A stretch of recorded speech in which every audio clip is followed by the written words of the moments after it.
டேய், அந்த பரதேசி பணம் கொடுக்கறது ரொம்ப பெரிய கொஞ்சம் பக்குவமாக பேசி நானே வாங்கிக்கிறேன். நீ சித்த கம்முன்னு இருந்தீங்கன்னா போதும். 10 minutes later. தம்பி, ஏய் இந்த 15,000 பணம் இருடா. தம்பி, அந்த 15,000 அமௌண்ட் எப்போ தம்பி தருவீங்க? என்ன 10,000 ரூபா தானே இருக்கு. 10,000 வச்சு இல்லை.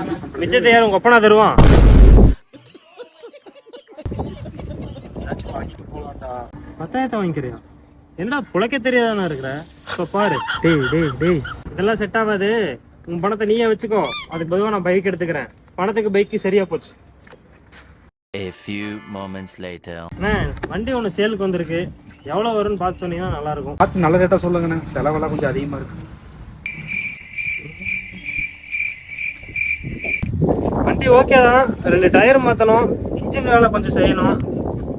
பணம் கையில் வேணும்னா ஒரு 25 ரூபா கொடுத்துடலாம் தம்பி. சரி பரவாயில்ல, கொடுங்கண்ணே. சரி இருங்க, வண்டி நம்பர் மட்டும் செக் பண்ணிட்டு வந்துடுறேன்.